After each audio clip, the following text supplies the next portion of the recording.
حضور میرا سوال ہے کہ عورتوں کے لیے پردے کے احکامات اسلام میں موجود ہیں، لیکن اس حوالے سے مردوں کے لیے کیا حکم ہے اور ہم اسے غیر مسلم پر کس طرح سے واضح کر سکتے ہیں؟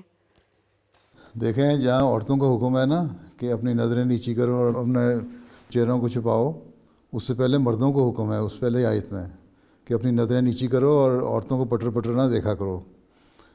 جو مرد کی فطرت ہے وہ ایسی ہے، اور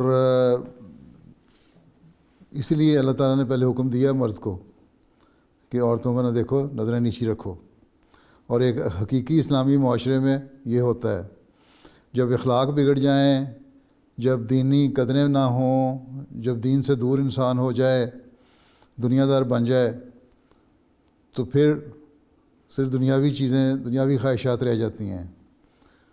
تو اس لیے اسلام عورت کو تو بچانے کے لیے کہتا ہے کہ دیکھیں مرد کی جو فطرت ہے اس نے تو باز نہیں آنا، باوجود اس کے کہ اللہ تعالیٰ کا حکم ہے کہ نظریں نیچی کرو اور نہ دیکھو عورتوں کو، اس کے باوجود اس نے ایسا کرنی ہے حرکتیں۔ اس لیے قرآن شریف نے یہ بھی لکھا ہے کہ مردوں سے بات کرتے ہوئے تمہارے لہجے میں ذرا تھوڑی سی سختی ہونی چاہیے تاکہ کوئی تمہارے نرم آواز سے غلط مطلب نہ لے لے۔ تو یہ انسانی جو فطرت بنائی ہوئی ہے اس کے تقاضے کے تحت احکامات ہیں، اور عورت کو پروٹیکشن دینے کے لیے پردے کا حکم ہے، نہ کہ عورت پہ ظلم کرنے کے لیے۔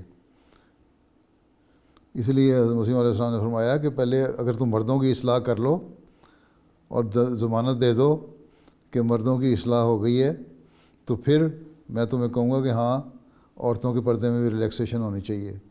لیکن مرد کیونکہ اصلاح نہیں ہوتی، جب آدم کو اللہ تعالیٰ نے نبوت کا مقام دیا، اس وقت شیطان نے جب انکار کیا، ابلیس نے جب انکار کیا اور پھر یہ کہا اللہ تعالیٰ کو مجھے مہلت دے کہ میں پیچھے چلانے کی کوشش کروں۔ اللہ تعالیٰ نے کہا ٹھیک ہے میں تمہیں مہلت دیتا ہوں، اور جو لوگ میرے صحیح بندے ہیں، جو حقیقی بندے ہیں، جو میرے حکموں پر چلنے والے ہیں، وہ تمہارے پیچھے نہیں چلیں گے۔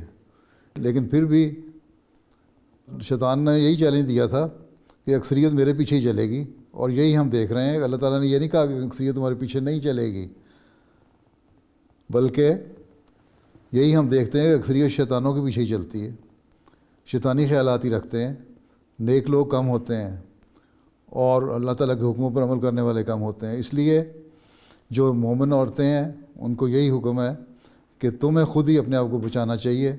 اس لیے بہتر یہ ہے کہ اللہ تعالیٰ کے احکامات پر عمل کرتے ہوئے ایک فاصلہ رکھو مردوں سے، اور کھلے طور پر ظاہر نہ ہو، کھلی طور پر مکس نہ ہو، اور جب بات کرو تو تب بھی ایسے لہجے میں بات کرو کہ کوئی تمہاری بات سے غلط میسج نہ لے لے۔ تو حکم تو دونوں کو ہیں، نیکی کرنے کے اور پردہ کرنے کے۔ ٹھیک ہے؟ جزاک اللہ حضور۔